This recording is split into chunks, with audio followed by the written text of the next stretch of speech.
मरकज के जेरे इंतजाम जम्मू कश्मीर में पहली बार कराए जा रहे जिला विकास परिषद यानी डीडीसी के इंतखाबात की पहले मरहले की वोटिंग खत्म हो चुकी है और ये इलेक्शन रियासत भर में 8 मरहलों में मुनक्किद किया जा रहा है। वोटिंग के दौरान हर तरफ लोगों का जोश देखने को मिला। जम्मू और कश्मीर की 43 सीटों पर हो रहे वोटिंग में जम्मू डिवीजन के पहाड़ी इलाके हों या कश्मीर के बर्फीले इलाके, हर तरफ वोटर्स की कतारें देखने को मिली। श्रीनगर में भी लोगों ने वोटिंग में बढ़ चढ़कर हिस्सा लिया। जब ये डीडीसी इलेक्शन करते हैं, क्या चाहते हैं कि उसका नुमाइंदा फिर आए इलेक्शन में, तो हमारी डेवलपमेंट में और ज़्यादा इजाफा हो जाए। तो इसलिए हम आज का वोट कीजिए, जो चर्चा हम देख रहे हैं इधर, तो हम वोट डालते हैं। इसलिए हमें पूरा भरोसा और उम्मीद है इंशाल्लाह डीडीसी इंशाल्लाह ताला पूरा काम करेगा। ये हमारा यकीन है। हम अपने यकीन के साथ वोट डालते हैं डीडीसी को सर, तो इसलिए हम दिल से निकल गए वोट डालने। जम्मू कश्मीर डीडीसी इंतखाबात के बीजेपी इंचार्ज और मरकजी वजीर अनुराग ठाकुर ने पहले मरहले की वोटिंग में शामिल होने और हक राय दे का इस्तेमाल करने के लिए वोटर्स को मुबारकबाद दी। अच्छी वोटिंग होने से गदगद अनुराग ठाकुर ने कहा कि लोगों ने पहले मरहले की वोटिंग के दौरान बढ़ चढ़कर हिस्सा लिया। साथ ही उन्होंने जम्मू कश्मीर में आने वाले वक्त में तेजी से तरक्की की बात दोहराई। आपको बता दें कि जी अनुराग ठाकुर लोगों के बीच लगातार रैलियां और इंतखाबी कैंपेनिंग कर रहे हैं। 370-35 के समाप्त होने के बाद पहली बार डीडीसी के चुनाव, जिला पंचायत के चुनाव, जिला परिषद के चुनाव जम्मू कश्मीर में हो रहे हैं और मोदी जी का एक ही सपना है, लोकतंत्र को और मजबूत करना, जम्मू कश्मीर के विकास में चुने हुए प्रतिनिधियों का और योगदान होना। मुझे प्रसन्नता है पंचायती चुनाव, बीडीसी के चुनाव भी अच्छे रहे और डीडीसी के चुनावों में आज मतदान करने भी भारी संख्या में लोग निकल रहे हैं। ये अपने आप दिखाता है कि लोग लोकतंत्र में विश्वास करते हैं और निश्चित तौर पर भारतीय जनता पार्टी को जिताकर सेवा का अवसर भी देंगे। इसके साथ साथ अनुराग ठाकुर ने गुपकार ग्रुप पर भी हमला बोला। उन्होंने बिना नाम लिए फारूक अब्दुल्ला और महबूबा मुफ्ती पर निशाना साधा। कुछ लोगों का देश में रहकर ऐसा वातावरण पैदा करने का रहता है कि बताया जाए कि माहौल अच्छा नहीं, और उन लोगों की भाषा बोलते हैं जो देश में आतंक फैलाते हैं।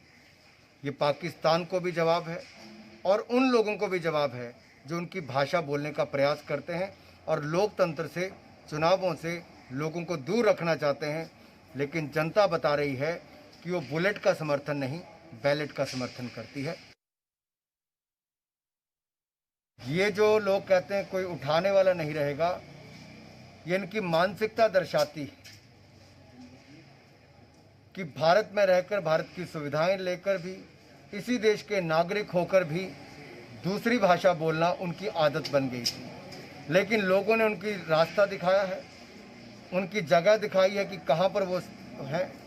और मैं एक ही बात उनको कहना चाहता हूँ, ये तिरंगे की ताकत को आप समझ नहीं पाए। ये तिरंगा 130 करोड़ हिंदुस्तानियों को एकजुट करता है। तिरंगे को ललकारना मत। तिरंगे की ताकत अपने आप बहुत बड़ी है। इसकी ताकत को जिसने भी आजमाया वो चूर चूर हो गया है। आपको बता दें कि पहले मरहले में 1475 उम्मीदवारों की किस्मत दांव पर है और पहले मरहले में 296 उम्मीदवार डीडीसी इंतखाब में अपनी किस्मत आजमा रहे हैं, जिनमें से 172 उम्मीदवार कश्मीर के हैं जबकि 124 उम्मीदवार जम्मू इलाके से खड़े हैं।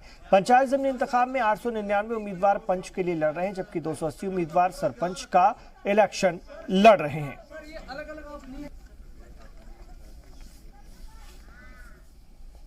जब बहुत ज़्यादा बाइकाट की कालें होती थी तब भी लोग वोट डालते थे, तो फाइनली दूसरे लोग भी अब इस नतीजे पे पहुंचे हैं कि भाई वोट डालना ज़रूरी है।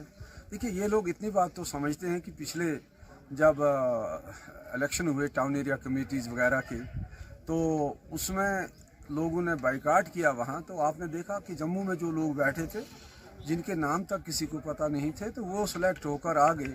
और जब अच्छे लोग, मैं नहीं कहूँगा हम कोई फरिश्ते हैं, लेकिन कम से कम पढ़े लिखे लोग या जिनमें एक सिविक सेंस है वो नहीं आएंगे, तो ये खाली जगह तो कोई ना कोई भरेगा ही। तो you have to make a choice. तो मैं समझता हूँ यहाँ के लोगों ने, अभी आपने देखा आज 7 बजे, हमने बड़ी कोशिश की थी कि 8 बजे से शुरू हो, 7 बजे ही शुरू हो गया। तो 7 बजे जब मैं आया तो मैंने देखा कि अभी अमला नहीं आया था, लेकिन लोगों की लंबी लंबी कतारें थी।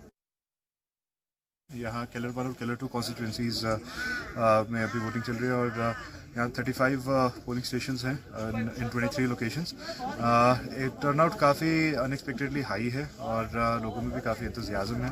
इनफैक्ट हमें काफ़ी जगह भीड़ भी कंट्रोल करने में थोड़ी दिक्कत हो रही है, but our polling teams are up to the task. Hopefully it should all go. कोई खास इशू कहीं भी इशू रेज नहीं हुआ है और हमारी पूरी उम्मीद है कि हर जगह पीसफुली ही जाएगा। जम्मू के 2 मकामात अखनूर और परमंडल में भी वोटर्स ने जमकर वोटिंग की। लोगों को पहली बार कराए जा रहे डीडीसी के इंतखाबात से काफी उम्मीदें हैं। डीडीसी इंतखाबात में बड़ी तादाद में बुजुर्ग भी नजर आए। हम तो पहले आदरणीय नरेंद्र भाई मोदी साहब का बहुत बहुत शुक्रगुजार हैं, जिन्होंने 70 साल बाद हमारी डिमांड थी ग्राम के लोगों की, गांव के लोगों की, भाई ये जो 3 टायर सिस्टम कंप्लीट हो। और अभी जो मोदी साहब ने निर्णय लिया 70 साल के बाद जो हमारा 3 टायर सिस्टम कंप्लीट होने जा रहा है, आज जो डीडीसी की इलेक्शन हो रही है, पहले जो पंचायतें बनती थी वो अधूरी रहती थी और अभी पंचायतों को जो हम शुरू से डिमांड करते रहे अमेंडमेंट 73, 74, अभी जब ये 3 टायर सिस्टम हमारी डीडीसी की इलेक्शन कंप्लीट हो जाएगी तो हमारी वो पूरी पंचायतें जो सशक्त होंगी और पंचायतों को पावर मिलेंगी और हम जो लोगों के बीच में जाकर लोगों का काम कर सकेंगे। हम तो माननीय नरेंद्र भाई मोदी जी के बहुत बहुत शुक्रगुजार हैं, जिन्होंने ये फैसला लिया और डीडीसी इलेक्शन कराने का जल्दी निर्णय लिया। आज वो इलेक्शन हो रही। कुछ साथियों ने स्टेट इलेक्शन कमीशन में ये बात की है कि पोस्टल बैलेट्स की डेट और उनके मतलब रिक्वेस्ट पे स्टेट इलेक्शन कमीशन ने उस चीज को भी कंसिडर किया और पोस्टल बैलेट की डेट भी बढ़ाई गई फर्स्ट फेज के लिए। अदरवाइज लास्ट डेट 12 नवंबर थी, लेकिन फिर स्टेट इलेक्शन कमीशन ने उसको 26 नवंबर कर दिया। ये बहुत सारी चीजें जो हैं ये स्टेट इलेक्शन कमीशन ने की और जितनी भी पॉलिटिकल पार्टीज हैं, जैसे डीसी मैम ने उनको इनवाइट किया हुआ था, हमने अपने ऑफिस में उनको इनवाइट किया हुआ था और जितने भी हमारे पॉलिटिकल साथी लोग हैं वो हमारी मीटिंगों में भी आए। वो DC district development commissioner DC ma'am की मीटिंग में भी उन्होंने पार्टिसिपेट किया, तो उन तक ये बात आ गई है। पहले तो पोस्टल बैलेट की फैसिलिटी थी, अब स्टेट इलेक्शन कमीशन में कुछ लोगों ने रिप्रेजेंट किया कि पोस्टल बैलेट से कहीं उनको डाउट था, पता नहीं पोस्टल बैलेट आएगा नहीं आएगा, तो उस चीज को मद्देनजर रखते हुए उस चीज का कंसिडर्ड व्यू ले लिया स्टेट इलेक्शन कमीशन ने और उन्होंने स्टेट इलेक्शन कमीशन की डायरेक्शन पे ये पोलिंग बूथ्स एस्टेब्लिश हो गए। अब हमारा जहां तक है वही, जब आप लोग सब जानते हैं कि जब किसी भी स्टेट में या कहीं भी यूटी में इलेक्शन अनाउंस हो जाता है तो जितने भी गवर्नमेंट ऑफिसर्स और ऑफिशियल्स हैं they are on deputation to state election commission. तो हमने जितना भी स्टेट इलेक्शन कमीशन की डायरेक्शंस हैं उनका पालन करना है, हमने फैसिलिटेट करना है। यहाँ पे 25 कॉन्स्टिट्यूंसीज जो हैं डीडीसी कॉन्स्टिट्यूंसीज उसमें वोटिंग होने जा रही है। उसमें आउट ऑफ 25 10 कॉन्स्टिट्यूंसीज में हमारा कोई वोटर नहीं था जो रजिस्टर्ड माइग्रेंट है, इसलिए उस चीज़ को सामने रखते हुए 15 कॉन्स्टिट्यूंसीज का यहाँ पे हमने पोलिंग बूथ्स एस्टेब्लिश किए हुए हैं।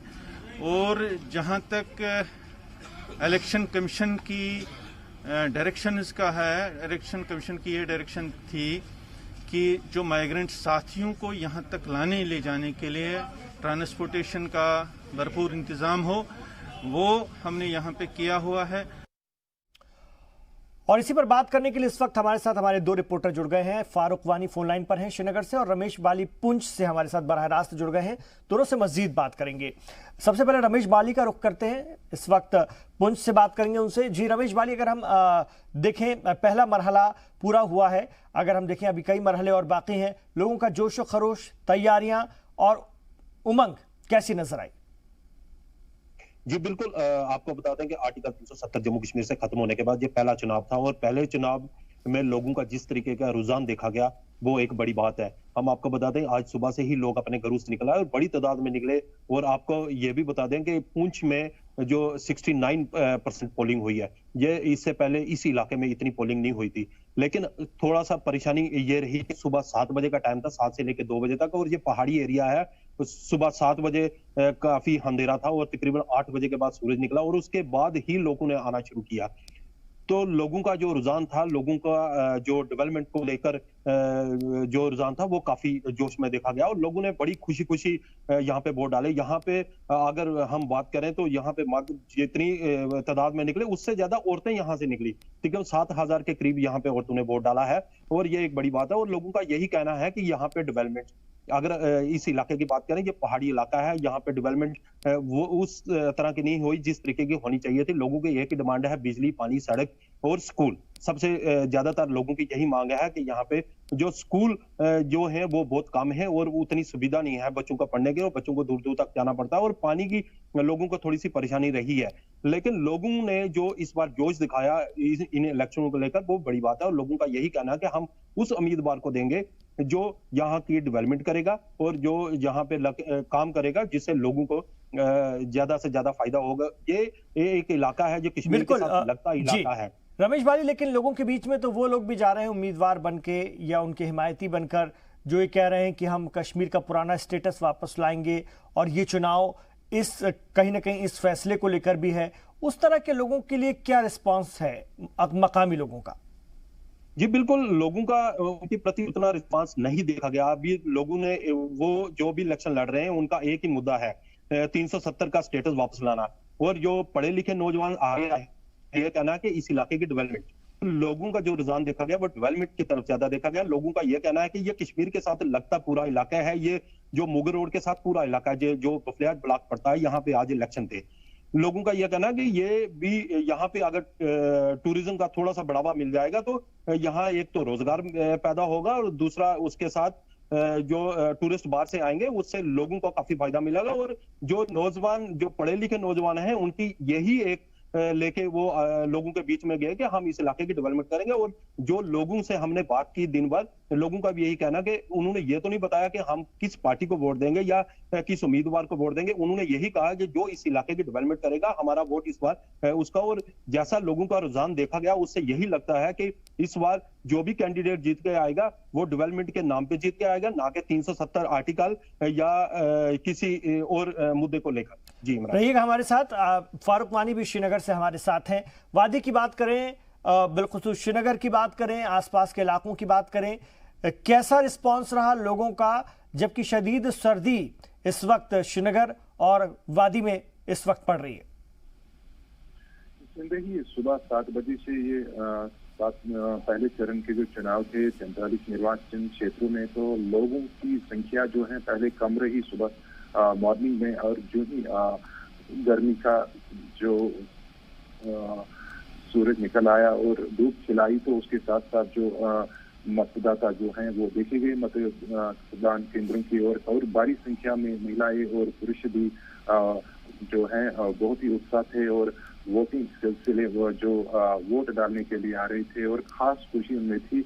हमने कई लोगों से भी बात की तो उनका यही मानना है कि हालांकि कांटे की टक्कर इसको माना जाएगा, जिस तरीके से अलायंस में दिग्गज नेता भी हैं, डॉक्टर फारूक अब्दुल्ला हैं और दूसरे लोग जो हैं उनके कार्यकर्ता हैं, कई वरिष्ठ नेता भी जिसमें शामिल हुए हैं और वो अलायंस के तौर पर लड़ रहे हैं। तो कहीं ना कहीं भाजपा और अपनी पार्टी जो कि अलग तौर पर ये चुनाव जो है वो लड़ रहे थे, उनके लिए भी काफी हमने देखा कि लोग उनके सपोर्ट में खड़े हुए थे और कई ऐसे इंडिपेंडेंट आजाद उम्मीदवार थे जो पहली बार इस चुनाव में भाग ले रहे थे। और एक नया अनुभव होगा 370 और 35 से और केंद्र शासित प्रदेश बनने के बाद जिस तरीके से लोगों में जोश और वर्बला था इस चुनाव को लेकर। और अभी तक कई लोगों से हमने बात की तो उनका यही कहना है कि अभी तक जो यहाँ पे सरकारें रही हैं उनकी वजह से कहीं ना कहीं उनको लाभ तो मिला है, लेकिन ऐसे दूर दराज इलाके हैं जहाँ पे सरकार जो है उनकी नहीं पहुंच पाई है या फिर उनके जो विधायक वहाँ पे रहे हैं वो सही मानों में वहाँ पे काम नहीं कर पाए हैं। अब उनकी यही अपेक्षा है कि इन डीडीसी चुनाव के बाद जब उनका जनप्रतिनिधि जीत के आएगा तो सबसे पहले प्राथमिकता रहेगी बिजली, पानी, सड़क और इसके अलावा जो बेरोजगारी का मुद्दा है जो काफी छाया हुआ है इस वर्ष। हमने देखा कि पिछले कई सालों से जो संख्या है 5 लाख के करीब जो बेरोजगारी बढ़ी है, उसको कहीं ना कहीं वो चाहते हैं कि उसकी भरपाई हो जाए और ग्रामीण क्षेत्रों में जो बेरोजगार हैं उनको रोजगार दिया जाए। तो इसको लेकर वो ज्यादा वोट के सिलसिले में अपना जो रुझान है वो दिखा रहे थे। जी बिल्कुल। एक बार फिर रमेश बाली का रुख करेंगे। रमेश बाली, अगर हम सिक्योरिटी इंतजामात की बात करें, ये आर्टिकल 370 के बाद पहला इलेक्शन है और किसी भी तरह का जमहूरी निज़ाम बनाए रखने के लिए, जमहूरी निज़ाम को कायम रखने का सिक्योरिटी को लेकर के लोग मुतमईन नजर आए हैं। जी बिल्कुल, सुरक्षा के पुख्ता बंदोबस्त किए गए थे कल से ही, आज से नहीं, कल एक दिन पहले से ही जितने भी पोलिंग बूथ बने थे, तकरीबन 46 पोलिंग बूथ थे यहाँ पे, उस पूरे इलाके को जो सुरक्षा के पूरे इंतजाम किए गए थे। यहाँ तक जो लोगों को पूरी सुरक्षा दी गई थी। यहाँ जो लोग उनके लिए भी इंतजाम किए गए थे, जो हैंडीकैप थे, जो वहां तक नहीं आ सकते, उनके लिए गाड़ियों का भी बंदोबस्त किया गया था ताकि वो पोलिंग बूथ पर आके अपना वोट डाल सके। सुरक्षा के बंदोबस्त पूरी तरह से लोग काफी खुश थे। हर जगह पूरी जो पुख्ता के साथ सुरक्षा के बंदोबस्त किए गए थे। जी बिल्कुल। अगर हम बात करें फारूक वानी, तो ये सीधे तौर पर अगर हम देखें ये इंतखाबात, इसमें निकले हुए बड़े पैमाने पर लोग उन सारे पाकिस्तानी प्रोपेगेंडा, दहशतगर्दों, पाकिस्तान परस्त सियासी लोगों, लीडरान या उस तरह के लोगों को सीधा सीधा एक तरह का जवाब है जो इस तरह का प्रोपेगेंडा 370 आर्टिकल हटने के बाद से लगातार कर रहे थे, कि ये साफ हो गया कि जम्मू कश्मीर की आम आवाम उस तरह के लोगों के साथ नहीं है जो पाकिस्तानी प्रोपेगेंडा को करते हैं और जो पाकिस्तान का कहीं ना कहीं हथियार बनते हैं या कहीं ना कहीं उसका मोहरा बनते हैं।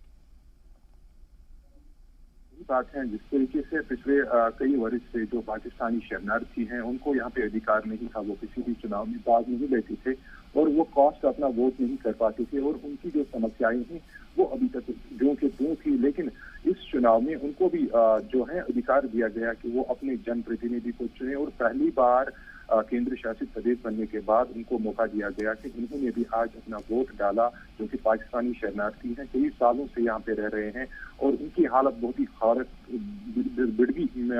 खराब होती जा रही थी। तो ऐसे में जब डोमिसाइल सर्टिफिकेट भी उनको मिले, अब उनको वोट का अधिकार भी मिला, तो कहीं ना कहीं उनके अंदर भी काफी खुशी देखी गई और वो चाहते थे कि उन्हें यहाँ पे सिटीजनशिप दिया जाए और उनको सिटीजनशिप देना एक बहुत बड़ी बात थी। अभी तक कितनी सरकारें आई, कितनी सरकारें गई और केंद्र में भी जिस तरीके से उनकी तरफ उनको इग्नोर किया गया, तो कहीं ना कहीं इससे उनकी उम्मीदें अब काफी बढ़ गई हैं उस चुनाव से, क्योंकि उनको भी अब अधिकार मिलेगा। साथ में जिस तरीके से सीमावर्ती इलाके हैं जहाँ पे वो रह रहे हैं, कुपवारा में 50% वोटिंग रही और सेंट्रल कश्मीर बड़गाम में जहाँ पे 56% रही, उसके बाद कुपवारा ऐसा सीमावर्ती इलाका है जहाँ पे सबसे अधिक वोटिंग रही और सेंट्रल कश्मीर के बाद वो दूसरा इलाका है जहाँ उस तरह की जो वोट परसेंटेज है वो देखी गई। श्रीनगर में 33%। तो ओवरऑल जो परसेंटेज है 51 जिस तरीके से अब घोषित किया गया है, तो उससे साफ जाहिर हो रहा है कि आने वाले जितने भी अब निर्वाचन क्षेत्र हैं जिसमें दूसरे चरण के जो चुनाव होंगे जिला विकास परिषद के, तो उनमें ज्यादातर अब जो है लोगों का रुझान बढ़ेगा और ज्यादा से ज्यादा लोग जो हैं वो इस की ओर आकर्षित होंगे और अपना जनप्रतिनिधि चुनने के लिए वोट डालेंगे। रमेश बाली, आपसे मैं जानना चाहूंगा, सभी सियासी जमातें इसमें हिस्सा ले रही हैं, अपने अपने अलायंस के साथ हिस्सा ले रही हैं। भारतीय जनता पार्टी यानी बीजेपी ने बहुत इस तरफ मेहनत की है इस सिमत में। अनुराग ठाकुर जैसे मरकजी वजीर और भी कई लोग इस वक्त एक्टिव हैं जम्मू कश्मीर में और चाह रहे हैं कि बीजेपी को एक बड़ा मैंडेट यहाँ से मिले, या बीजेपी के लिए चाहे वादी हो या इधर जम्मू का इलाका हो, वहाँ पर उसकी और मजबूती बने। अगर हम देखें, मैं सिर्फ एक पार्टी की बात नहीं कर रहा, मैं बात आपसे ये करना चाह रहा हूं कि क्या बीजेपी का असर इलाकों में, पुंछ और जम्मू में तो है ही, लेकिन क्या वादी तक भी जाता हुआ दिखता है? जी बिल्कुल, बीजेपी का एक ही मुद्दा है, वो डेवलपमेंट को लेकर आए हैं और उसी डेवलपमेंट के नाम पे वो वोट मांग रहे हैं। बाकी दूसरी पार्टीज हैं जैसे जो भी अलायंस हुए हैं, कांग्रेस, एनसी या पीडीपी है, और उनकी अभी तक एक ही डिमांड लेके चल रहे हैं, वो 370 के नाम पे जो इस बार इलेक्शन लड़ रहे हैं। उनका कहीं भी जो डेवलपमेंट के नाम पर कोई मुद्दा नजर नहीं आ रहा है। वो हर जगह जहां भी उनके जो रैलीज होती हैं या जहां भी वो वोट मांगने के लिए जाते हैं, वो सिर्फ यही मांग रहे हैं कि आप हमें वोट दीजिए, हम आपको जो जम्मू कश्मीर में दोबारा से 370 लाके देंगे। लेकिन बीजेपी की जो इस बार जो लेके आए हैं वो एक ही मुद्दा लेके आए हैं कि डेवलपमेंट, जो आज तक यहाँ पे डेवलपमेंट नहीं हुई है, हम वो डेवलपमेंट आपको देंगे। इस वजह से कुछ जो वोटर का रुझान जो बीजेपी की तरफ जाता हुआ दिखाई दे रहा है। जी शुक्रिया आपका रमेश बाली और फारूक वानी, आप दोनों का शुक्रिया पुंछ और श्रीनगर से।